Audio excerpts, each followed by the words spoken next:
ये शहबाज शरीफ झूठ बोलता है। मैं टीवी पे बैठ के टेंड कराऊंगा तो मरना नहीं एक दिन। नवाज शरीफ और शहबाज शरीफ मिलकर जो आता है काम वो भी उड़ा के रखा हुआ। कितनी देर तक हमें कंटेम्प्ट में अंदर करो? एक दिन हम बैठ जाएंगे फिर थक के, फिर कर लेना तुम लोग हुकूमत इस मुल्क पे, फिर तो लाना था ना, फिर तुम्हें कोई काम नहीं कर सकता। और डंडा पीर मुस्टंड याद जाग जाए, वरना कुछ नहीं रहेगा, सब कुछ हम आग लगा देंगे।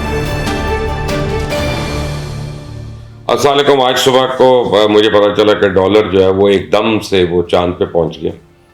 और परसों किसी ने मुझे कहा था कि जी मुबारक को डॉलर 30 पैसे कम हुआ है, तो मैंने कहा अच्छा अल्लाह करे अब कुछ और भी कम हो। तो आज वो 30 पैसे की उसने कमर तोड़ दी है पकड़ के जाके। मैं तो देखना भी छोड़ दिया कि 18 रुपये बढ़ा है, 19 रुपये बढ़ा है, 20 रुपये बढ़ा है, क्योंकि इंटर बैंक का जो मर्जी रेट हो ना उसमें मिलना है ना उसमें बिकना है। जो बेचने वाले हैं उन्होंने उससे मुंह खोल कर उससे ज़्यादा मांगना है। तो अब जो है कि सिर्फ डॉलर तो नहीं बढ़ा, आपको तो डॉलर का लफ्ज़ पता है, लेकिन पाउंड हो, दिरहम हो, रियाल हो, जो मर्जी सब कुछ ये तो बड़े ही बड़े हैं। लेकिन आपको मुबारक हो कि पाकिस्तान एक अजीम मुल्क है, 23 करोड़ जिंदा कौम है यहाँ पे, और अफगानिस्तान की करेंसी हमसे ज़्यादा स्ट्रांग हो गई है। बांग्लादेश जिसको हम कहते थे कि ये तो सैलाबज़दा इलाका है, यहाँ तो सैलाब आते हैं, हमारी लाइबिलिटी है, हमारा ये है, हमारा वो है, चला जाए, वो चला गया। वो आज हम बंगाल का टाका खरीदने के जोगे नहीं है।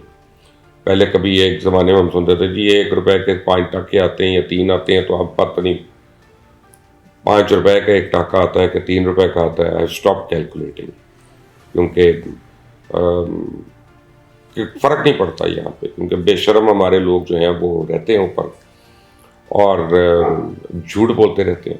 अब देखें ना, चाहे हमारे दोस्त हों, हम जर्नलिस्टों का एक प्रॉब्लम है कि कई लोग हमारे वाकिफ़ बन जाते हैं, हमारे लिए उनका एक सॉफ्ट कॉर्नर भी होता है।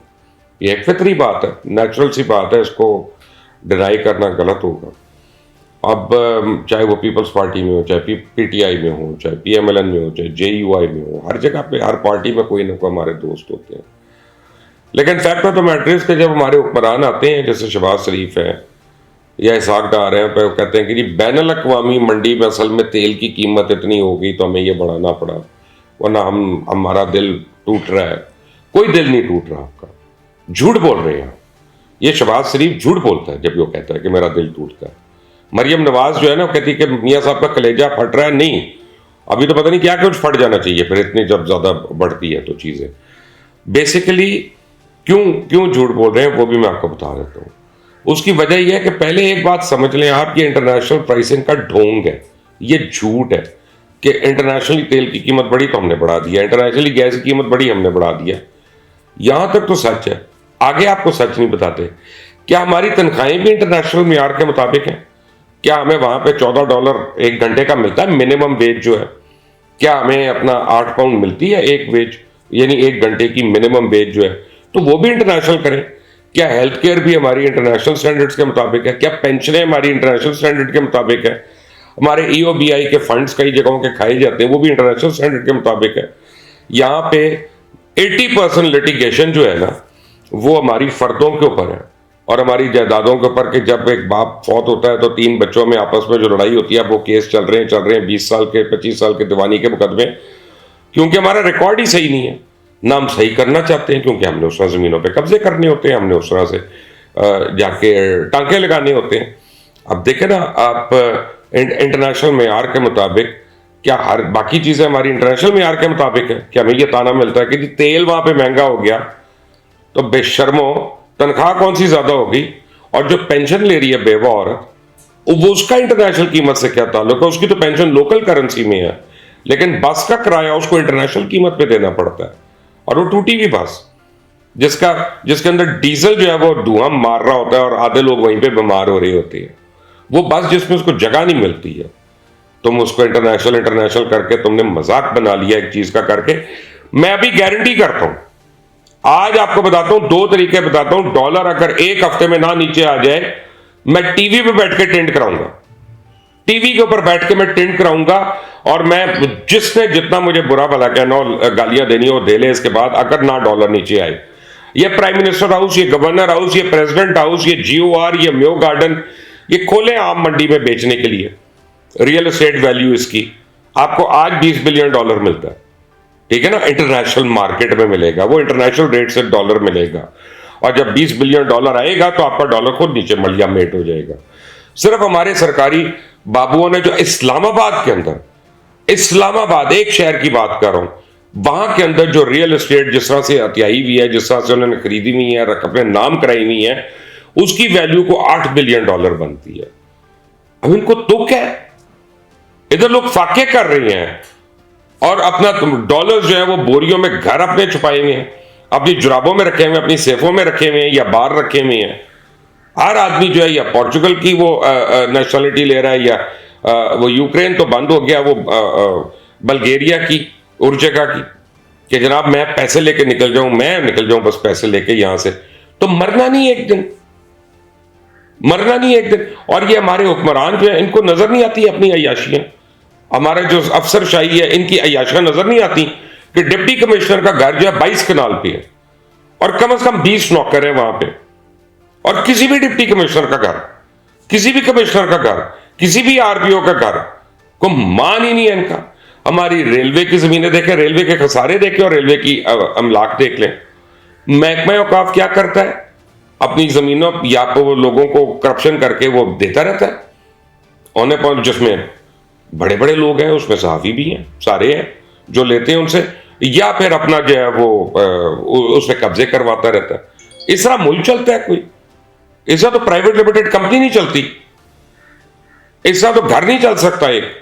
अगर यही करना है तो हम प्राइवेटाइजेशन करेंगे, क्या प्राइवेटाइजेशन करेंगे? कोई नहीं कर सकता आप में से प्राइवेटाइजेशन, क्योंकि जैसे आपने पहले बीप बैंक को बेचा था, जैसे आपने पहले एमसीबी को बेचा था, जैसे आपने जो पीटीसीएल के साथ किया, कि आज तक ना पीटीसीएल हमारे काबू में है, ना पीटीसीएल पूरा अगलों को किया, ना हमें कुछ मिला उसमें से, ना उनको पता नहीं मिल रहा है कि नहीं मिल रहा, जरूर मिल रहा होगा। ये किस किस्म के काम है कि आप अगर नवाज शरीफ और शहबाज शरीफ मिलकर अगर उन्होंने जिंदगी में कोई काम सही किए है ना, वो अपनी स्टील मिल चलाई है, अपनी स्टील मिल चलाई है सही, और 4 हुकूमतें इनकी आ चुकी हैं, बेशर्मों से एक कराची स्टील मिल नहीं चलती, यानी और तो कोई काम ही नहीं इनको आता, जो आता है काम वो भी उड़ा के रखा हुआ, अरबों के लॉस है उसमें।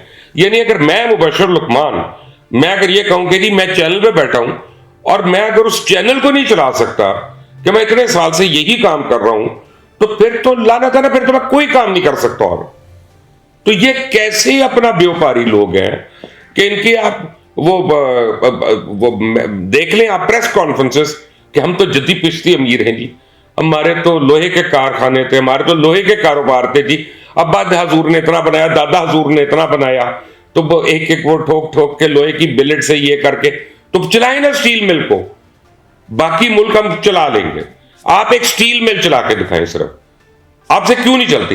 यानी जो आपकी स्ट्रेंथ आपसे वो नहीं चलती तो आप पूरा मुल्क चलाएंगे। और यही हाल बाकी जमातों का भी है, कोई बाकी बेहतर नहीं है। ये नहीं मैं आज कह रहा कि मैं अगर इसकी बुराई कर रहा हूं तो मैं फलां की तारीफ कर रहा हूं या फलां की तारीफ कर रहा हूं।